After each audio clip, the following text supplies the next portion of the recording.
Hello everyone, it's me, Truth Katie. Welcome back to my kitchen. Today is my very first video. I speak English. If I have any mistake or wrong pronunciation, please understand and always supporting me. Today I want to do to you guys a very simple recipe. Everyone gonna love it. That is donut. I prefer donut with baked methods because it's healthier than the frying methods. And my donut today's named Strawberry Cheesy Donut. Let's get started. Chào các bạn, lại mình là mình Trúc đây. Chào mừng các bạn đến với căn bếp của mình. Hôm nay mình xin chia sẻ các bạn một cách làm bánh donut với vị là strawberry, vị dâu tây và phô mai rất là ngon.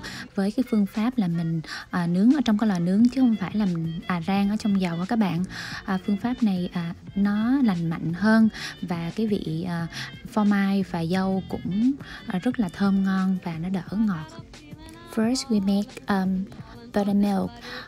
Let's mix 15 gram of milk, regular milk, with a quarter teaspoon of lemon juice, and then set it aside about 5 minutes until it's curdled. Đầu tiên là mình sẽ làm cái sữa buttermilk đó bằng cách là mình sẽ mix 15 gram sữa thường với lại 1/4 muỗng cà phê nước cốt chanh để 5 phút để cho nó kết tủa đó các bạn. Thì mình đã có cái hỗn hợp sữa buttermilk.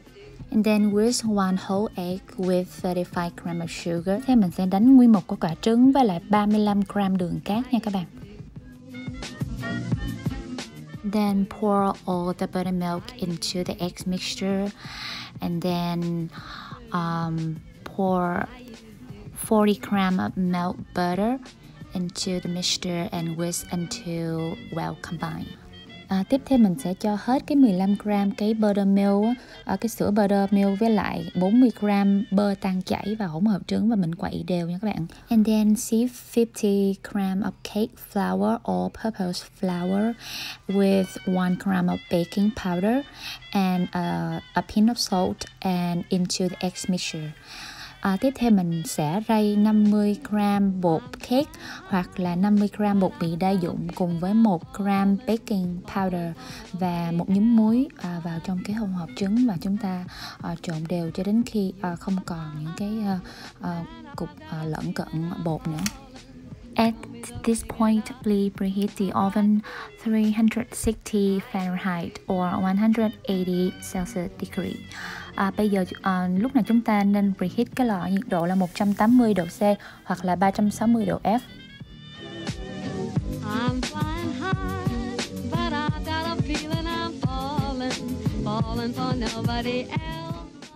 Today I used the silicone donut mold.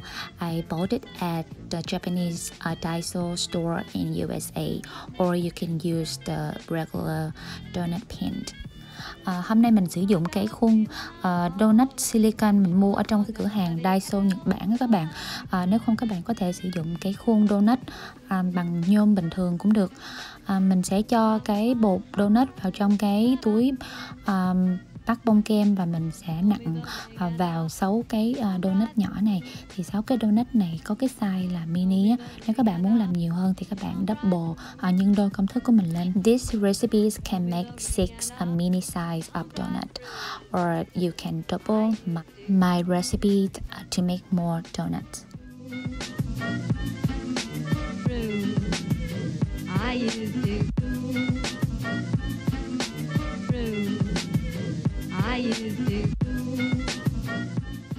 Bake donut at 360 Fahrenheit or 180 Celsius degree around 15 minutes. Bây giờ chúng ta sẽ nướng cái bánh donut ở trong lò ở nhiệt độ là 180 độ C hoặc là 360 độ F trong vòng 15 phút nha các bạn.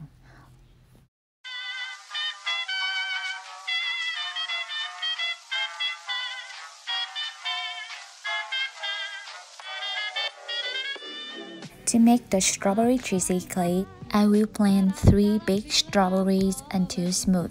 Để làm cái topping dâu tây phô mai thì mình sẽ cần 3 quả dâu tây lớn và các bạn xay 3 quả dâu tây này cho đến khi mịn. Now we have the very smooth strawberry puree. Bây giờ mình sẽ có cái hỗn hợp dâu tây. Rồi bây giờ mình sẽ cần có 40 gram cream cheese.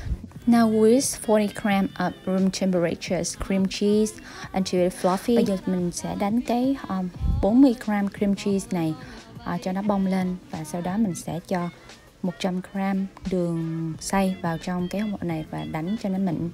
And then add 100 gram of confectioners sugar into cream cheese and whisk until it's smooth and fluffy. Falling for nobody else but you.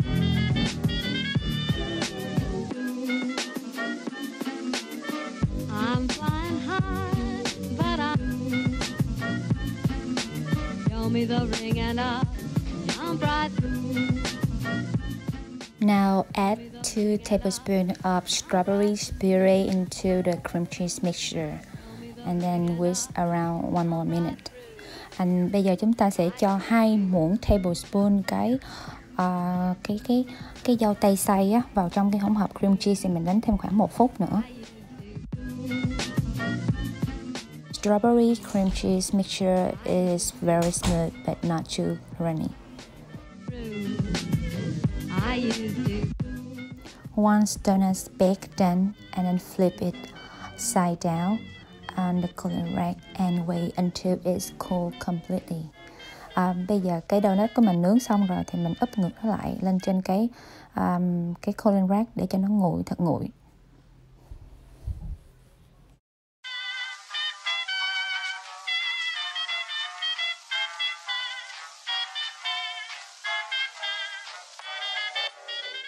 Then dip half of donut into the strawberry cheese's glaze.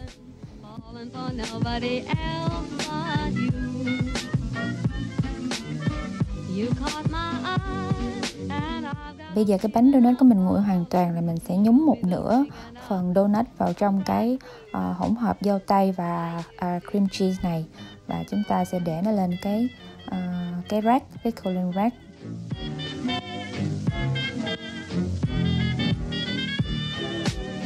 I'm flying high, but I've got a feeling I'm falling for nobody else but you.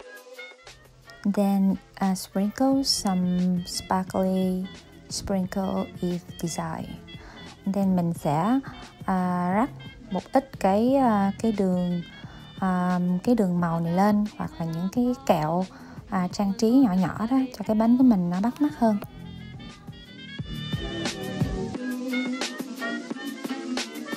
I'm flying high, but show me the ring and I'll jump right through. Show me the ring and I'll jump right through. Show me the ring and I'll jump right through. I used to.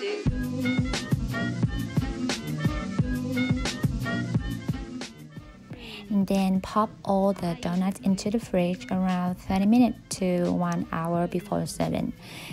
Sau đó mình sẽ cho hết cái bánh donut của mình vào trong tủ lạnh từ 30 phút đến 1 giờ trước khi mình thưởng thức. Bánh này ăn ngon hơn khi nó lạnh các bạn. Ta-da! My donut is done. It's ready for enjoying. It is not too sweet. The strawberry with the cheese smells so good. Hopefully you guys like my recipe today, and please don't forget like my video and hit the subscribe button, and have a good weekend. See you next time. Hy vọng là các bạn sẽ yêu thích cái công thức bánh donut này của mình. Cái bánh donut này nó sẽ có cái vị thơm của mùi dâu tươi và cái vị béo của phô mai. Nó không có quá ngọt như là cái bánh donut truyền thống. Và nếu yêu thích công thức này, các bạn đừng quên nhấn nút like và nhớ subscribe channel của mình. Và chúc các bạn một cuối tuần thật là vui vẻ và hạnh phúc. Hẹn gặp lại các bạn trong những video lần sau. Bye bye!